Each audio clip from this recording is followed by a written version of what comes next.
Hello, it's Martin from Wisely Automotive. I am just outside of the St Pancras station in London because I'm catching a train to Collingham to collect a car. This time around not an i3 but a Tesla Model 3, and as you can see from the title, this is a unique car because it already comes with the full self-driving package. So I will try to show you about it as much as possible. I don't quite know how long the video will be, but as always I will leave chapters in the description. Weather-wise we've got perfect conditions, so hopefully Autopilot gets me home safely. One delayed diesel train ride, one on-time diesel train ride, and one short walk in the fresh air later, I get to the destination. Okay, so here is the car. It is this pre-facelift blue Model 3. It may look like long range at the first sight, but this is in fact what many people refer to as the Performance Minus. You get the 18-inch wheels and the standard brake calipers. However, if we look at the back, it does get the Performance badge with the red underline. And we can double check on the inside that it indeed is the performance version, which means that under driving you do have the option of the track mode. Now while I'm in the settings, let me set up the car the way I like it. So acceleration to sport, steering and comfort, region on, and stopping mode to hold. Excellent. Next up, what this video is all about is Autopilot. So I will turn everything on, yes, sign my soul away. And let me take you through these settings before we set off. So all Model 3s get the Hardware 2 suite for Autopilot, which means you've got 8 cameras, 3 of them being in the front windscreen, then 1 each in either of the side repeaters, and the same for the B-pillars. Not all Teslas which have the Hardware 2 suite have the Autopilot enabled though.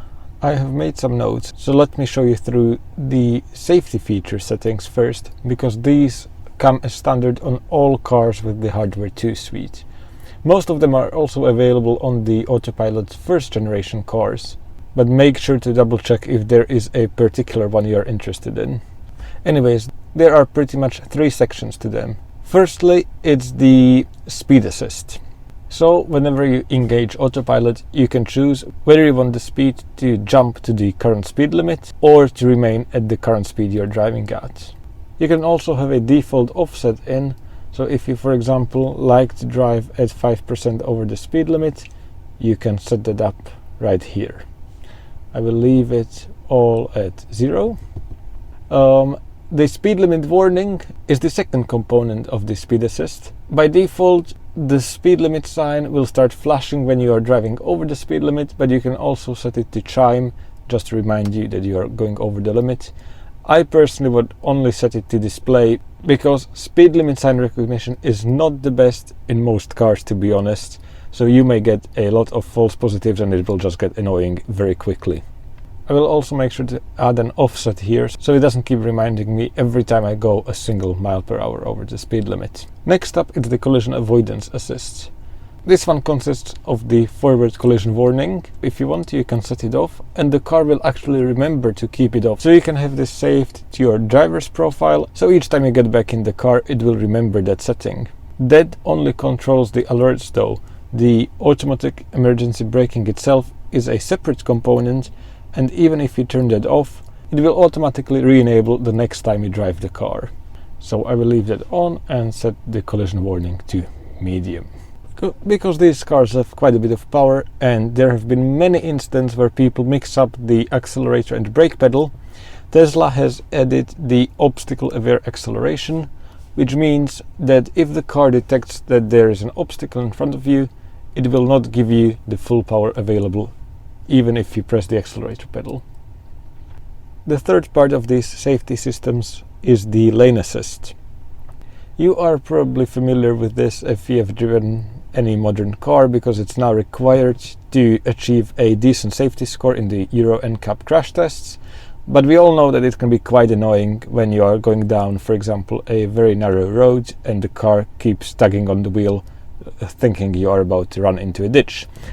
These Teslas again have the settings split into more subsections though. Firstly, the lane departure avoidance is actually off by default.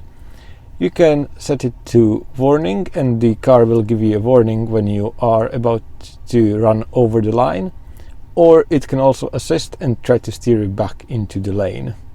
Now this, as described in the settings, will warn you pretty early regardless of the surrounding traffic situation. It can be quite intrusive though, so what you can do is you can only leave the emergency lane departure avoidance on. That triggers the lane assist to only intervene if there's an immediate risk of collision. For example, if you are about to move into someone in the adjacent lane when changing lanes, if you are departing your current lane and there is an oncoming car in the opposite direction, or if you're about to leave the road, because the car can obviously tell the difference between just a lane marking and a road edge. That leaves us with the blind spot collision warning chime. Unlike pretty much all other cars, Tesla does not put a little indicator into the wing mirror to remind you whether there is a car in your blind spot or not. But this blind spot collision warning chime works pretty well and is tuned extremely well because it doesn't chime automatically every time you turn on the turn signal, but it looks at your steering input and the way the car is positioned on the road and only gives you a warning if the computer suspects that you don't see the car in the lane next to you and you are about to crash into them. So that's the safety features covered.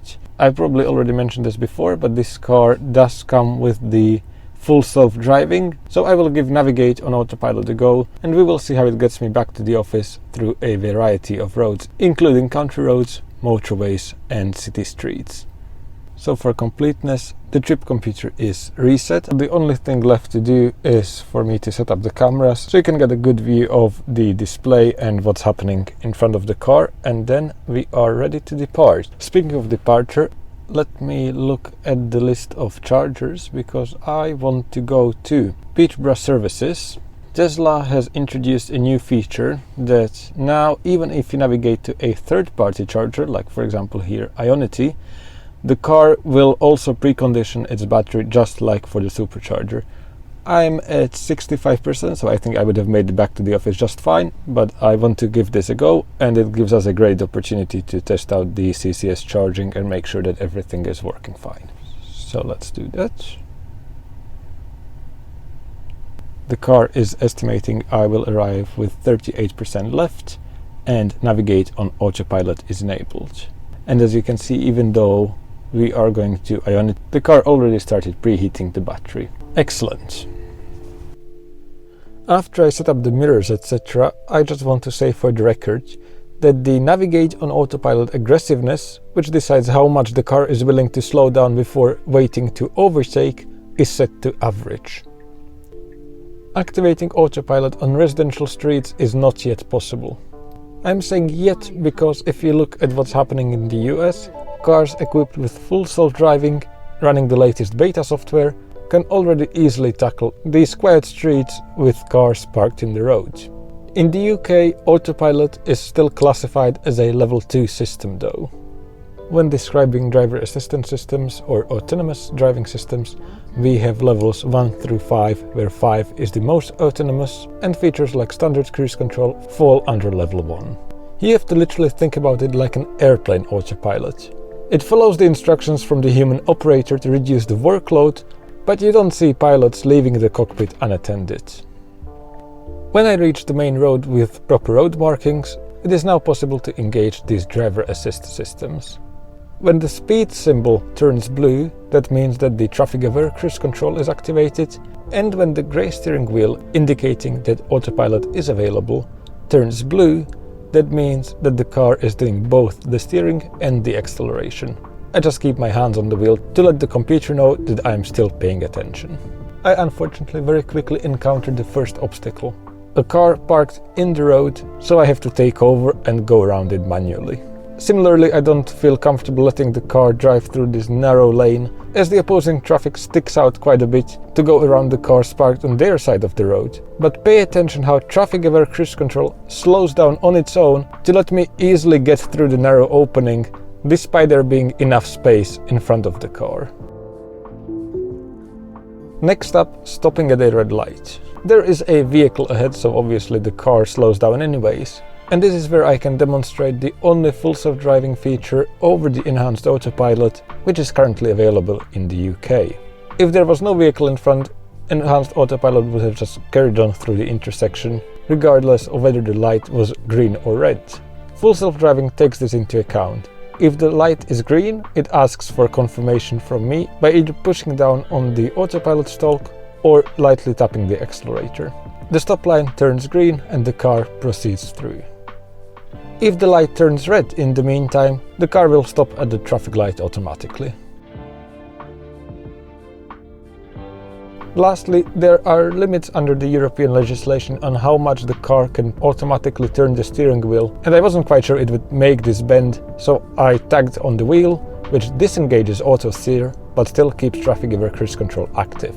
That's very important because as this Peugeot cuts in, you can see that the car remains very calm, there are no alerts, and it just slows down like a good human driver would. As the road opens up, here is a little tip for you. You can tap the speed limit sign on the touchscreen to quickly set the target speed for the traffic-aware cruise control. The car still doesn't seem to be slowing down for railway crossings, but this one is controlled and not too bumpy, so not really a problem. Overall, it takes these sweeping turns very smoothly, with good positioning on the road, even with the worn lane markings. One downside of relying more on the vision data than on the mapping data is the fact that the car is still not slowing down in advance of the speed limit gates, so I have to slow down manually by scrolling down on the right thumb wheel. In these Model 3s, that's the way to control all the autopilot and cruise control functions.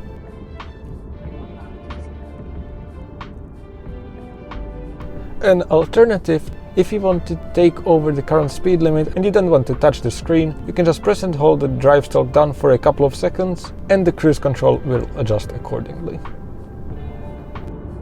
And one last little tip, which is not quite known, is that it's actually possible to move around the autopilot graphic on these Model 3s. While we are on the topic, I should probably answer why it is there in the first place. Because yes, I can see everything by looking out the windscreen instead of looking at the screen.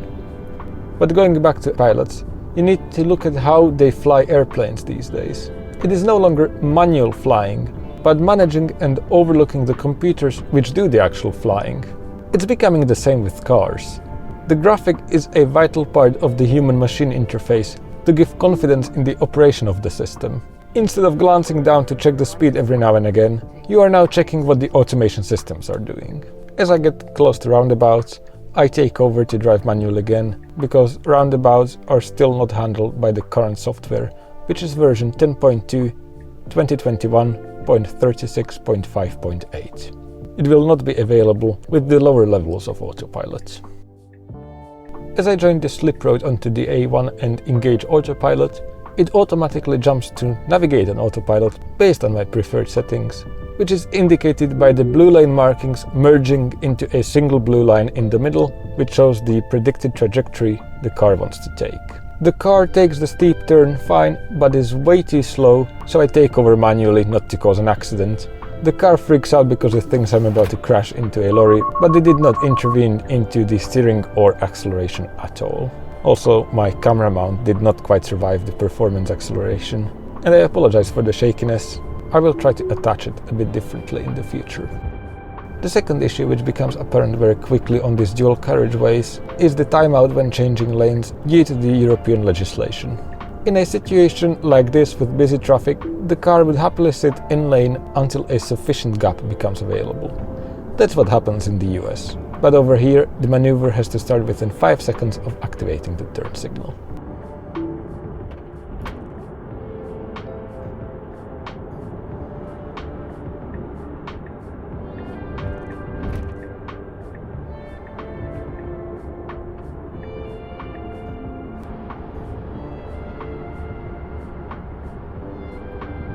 Once the traffic is passed, the car automatically suggests to move back into lane 1 at exactly the same point I would, so no complaints there.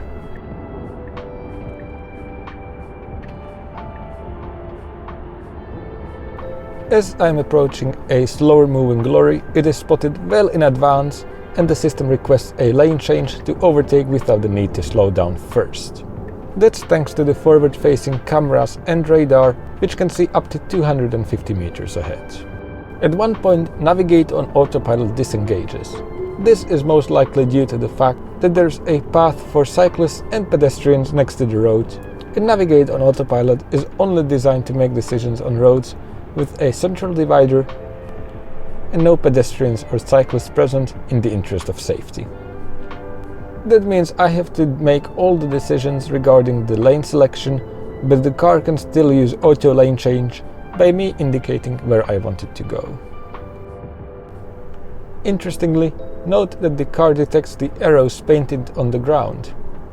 It doesn't do much for now, but is part of the framework for the car to navigate the environment even with poor mapping data in the future. As I said, initiating a lane change is possible without Autopilot prompting me, so I can move left to let some other cars pass.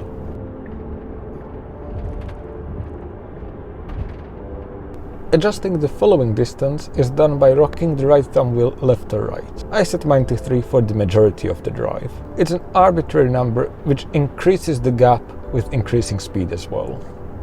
Once the path on the side of the road disappears, I am back to Navigate on Autopilot, which sees traffic well in advance and asks for a lane change to pass. Plus again with perfect timing to leave lane 2.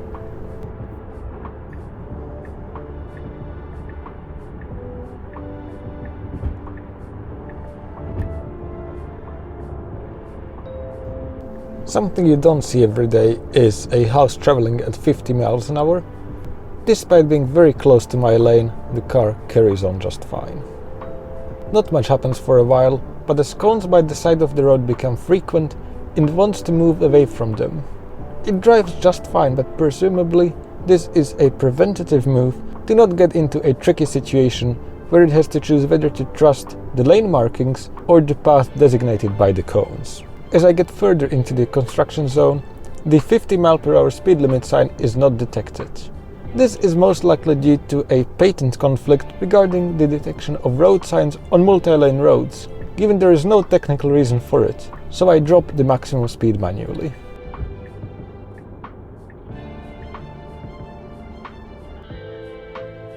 It gets scared of the cones again, but drives perfectly normal, and the moment the cones disappear, it becomes happy in the current lane.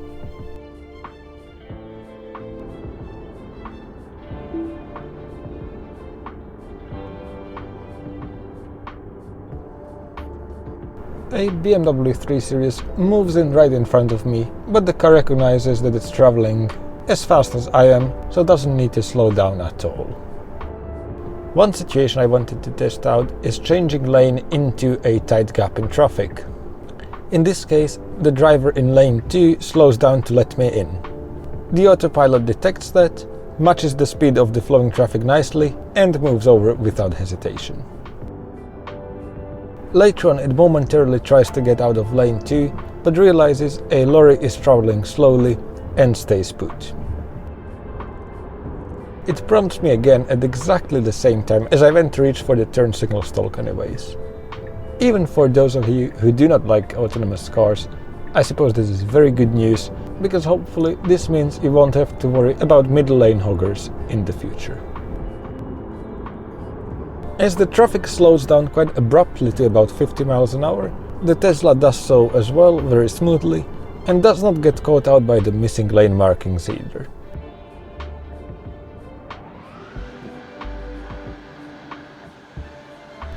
A very interesting thing happens as the system sees a car traveling in front of a van in my lane. This is literally superhuman, achieved by processing the radar signals which bounce underneath and around the vehicle in front to determine whether there is anything, and how fast it's moving, ahead of said vehicle.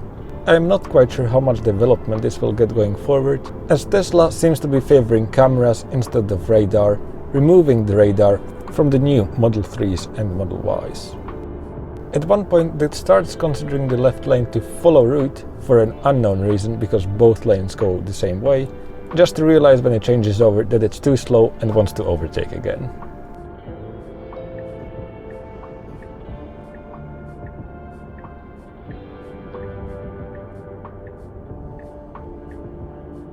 A car joined the carriageway from one of the intersections and is still going slowly. The Model 3 starts slowing down gradually, but as I indicate, as soon as it realizes it will complete the lane change successfully and the path ahead is clear, it starts speeding up again. What I'm trying to say is that it is not waiting to be fully in the passing lane only to start accelerating then, which makes it much smoother for the passengers and more predictable or human-like for other road users. I have to take the exit manually because navigate on autopilot is not engaged and I'm about to go into a roundabout anyways.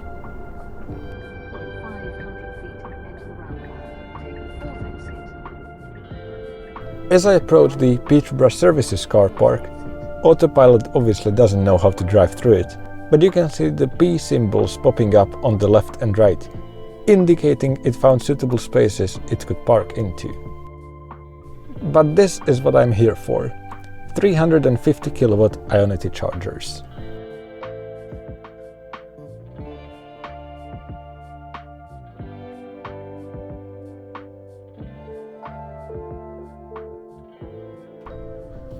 I have arrived, 34% remaining, so that's within 1% of the prediction. Very good.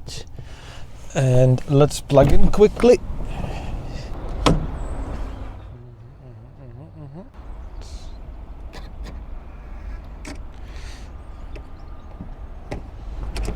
So that's connected.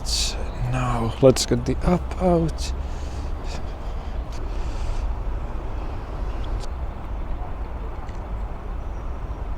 No, I just want to charge. So Peterborough Services, we are on charger number 5.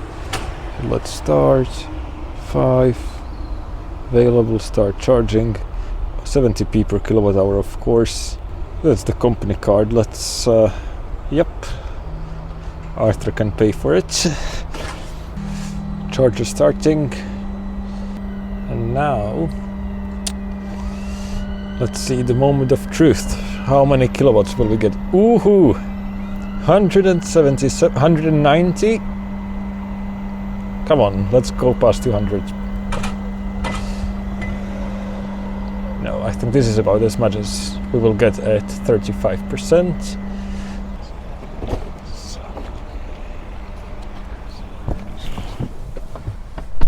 So now I need to figure out how much I need to get to the office. So let's put in the destination, Wisely Automotive.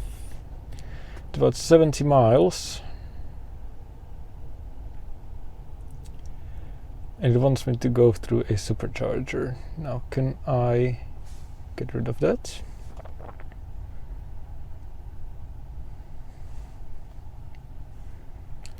Okay, so now it's estimating that I'm going to arrive with 2%. That's cutting it a bit close, so I think I will stay for about 10 minutes and then ready to go.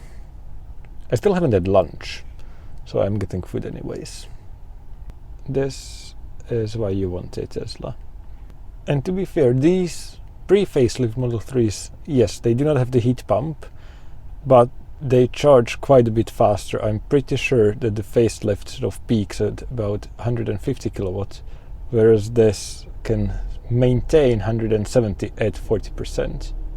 I was here literally for 10 minutes and I'm already at 67%, 25 kilowatt hours delivered.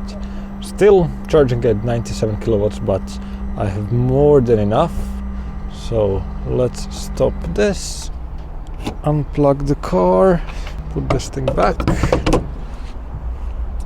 and move it to a normal parking spot, even though it's absolutely empty here. And then I go and get food. Yeah, let's check out. Yeah, now the car is estimating 25% on arrival at Wisely. so I should have more than enough. With me and the car charged up, I use the slip road onto the A1M. This time around the car has sufficient speed, finds a gap, automatically starts indicating. I confirm its intention by applying slight torque to the steering wheel, and the car completes the maneuver on its own. With these short merge lanes, one can see how not requiring the driver confirmation would actually make the whole process smoother and safer.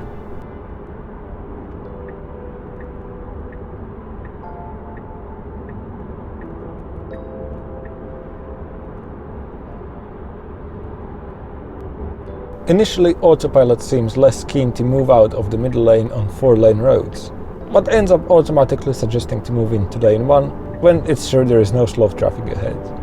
This is purely a speculation, but I'm pretty sure it seems to be more keen to move over with having cars behind.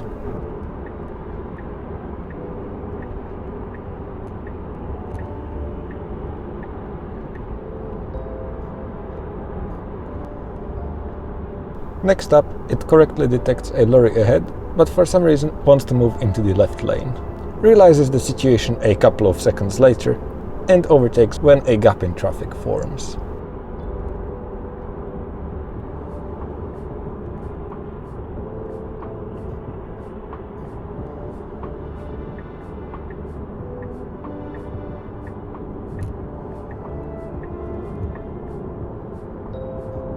A little side note on the display change into dark mode here. In all Teslas, it is based on the time of day and not ambient conditions, which can be a bit annoying if you are going through a dark tunnel and you prefer to have your display set to the bright color theme. I experienced the first instance of phantom braking during this trip as the car is changing into a lane next to a lorry. It freaks out because it thinks I'm about to crash into it, but despite giving an audible warning, it still completes the maneuver just fine.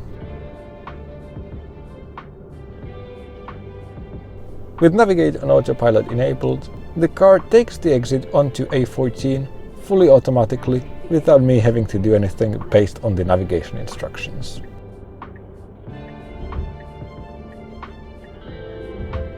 This brings it onto an overpass with a sharp curve. Despite the speed limit being 70, the cruise control reduces the target speed to 60 miles per hour based on the curvature of the road, which is detected by the cameras.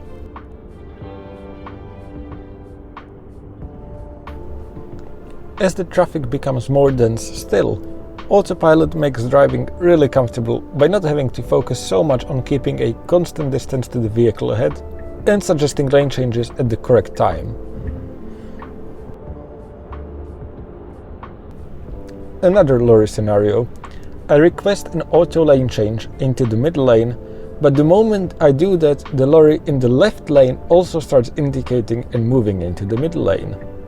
Tesla realizes what's going on, moves back into its lane for a couple of seconds, waits for the space to clear, and then completes the lane change. Later on, I didn't have any issues with the automatic lane changes.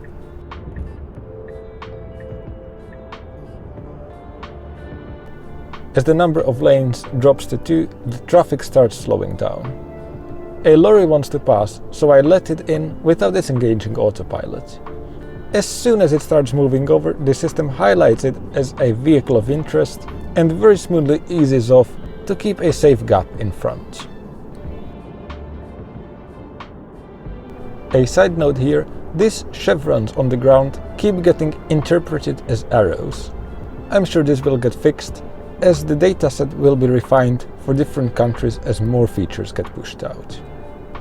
Further ahead, a lorry started drifting into my lane. I was about to touch the brake pedal, but the car 100% does the correct thing before I intervene and slows down quite strongly until the lane is clear again. As I'm getting into London, I need to exit onto the North Circular. At first the car makes a bizarre decision to be in the right lane, but it is intentional as the car seems to prefer the right lane in these 2-lane off-ramps. Continuing, the car keeps me in the correct lane to follow the navigation route. Now take the exit on the left on A406 South.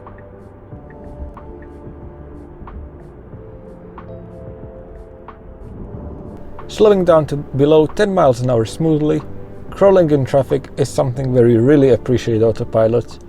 These partially autonomous systems are a must if you do a lot of commuting on motorways, which tend to be full of traffic these days. As I approach the roundabout, the system gives a countdown in advance as it knows it can't handle them yet. I keep the regular autopilot on though to see what happens. The traffic light detection comes into play here again. A lead vehicle is present, but confirmation is still required to move through a green light. As I do well in advance, indicated by the stop line changing from red to green. It keeps steering through the roundabout with surprising confidence, even through the yellow box, but I take over because I'm not sure what the car coming in from the left was about to do. Traffic aware cruise control stays on though and correctly identifies the other traffic lights, asking for permission as I go through them. When taking the underpass, the cameras are a bit uncertain about what the SOS call point signs are, but always eventually figured it out and never slammed on the brakes unexpectedly. And there is more of the same on London streets, but I only keep the traffic aware cruise control on because without navigating autopilot, the car doesn't know which lane to position me in. One limitation which you need to know for now is that it does not recognize yellow boxes yet. So if you approve to go through a green light, the car doesn't know it can't stop within the intersection. You can always just keep waiting at the green light until space is available at the other end and then approve to proceed through. The last big challenge is the Rotherhithe tunnel. If you've never been through it, it's quite narrow, but the car manages fine, staying centered in the lane. Problem arises with the first curve, which is quite sharp and there is a lot of traffic in the opposite lane, so the car tells me to take over immediately and disengages autopilot. This is why it's important to pay attention and keep your hands on the steering wheel at all times, because in a situation like this, the system still tries to slow down safely and not hit anything before you take over, but depending on the scenario, you may only have a second to react. I continue driving manually all the way to Weymouth Road. The collision avoidance warning comes on once as I don't slow down for a car which is clearly turning left.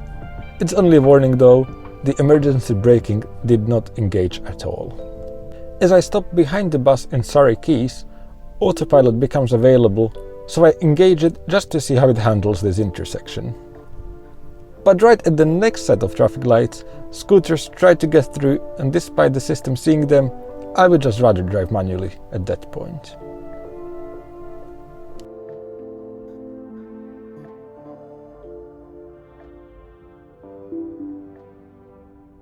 Regarding efficiency and range, I arrived with 25% left, so if we look at the trip computer, from the last charge at Peterborough, I've done almost 100 miles at 286 watt-hours per mile. That's fantastic. I will try to put the conversion of that down below in the corner. And if we look at the whole journey, that has been 150 miles using 48 kilowatt-hours, which gives the overall efficiency of 321 watt-hours per mile, and arrived slightly below what was expected by the computer, but pretty much spot on. Overall, I would say it's an absolutely lovely car. Yeah, it's a relatively low mileage example with only about 11,500 miles, but there are no squeaks, no rattles. You can really tell that Tesla has learned a lot of lessons from the early days when they launched the Model S and X. About a week has passed since I drove the car, I edited the video and now have had the time to properly collect my thoughts. It may look like using autopilot is quite a bit of work, but keep in mind I've highlighted the interesting bits of my journey in this video. For 90% of it, the system did exactly what I wanted it to do. That's maybe one of the reasons why it can be so easy to trust it over time, and then in the remaining 1% of situations it does something quite unexpected and scary. I suppose it's all about managing your expectations. Having driven different cars with varying degrees of driver assistance systems, I am definitely on board with the whole concept and I do like Tesla's implementation. Now let's get to the reason why you probably clicked on this video, and that's which tier of Autopilot is right for you.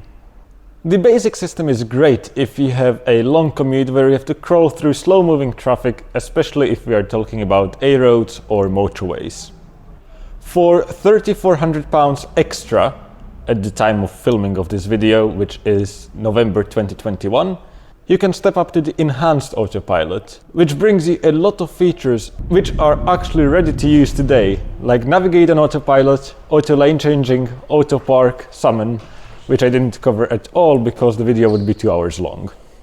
For another £3,400 on top of that, you can go for the highest Autopilot package, which is called Full Self-Driving. It currently only brings traffic light functionality on top of the enhanced Autopilot, but if we look at what's happening in the US, those cars are slowly getting more features, like being able to navigate intersections, roundabouts, etc. That's a very good indicator of what we will get to see in the UK in probably a couple of years' time when the regulations ease a bit.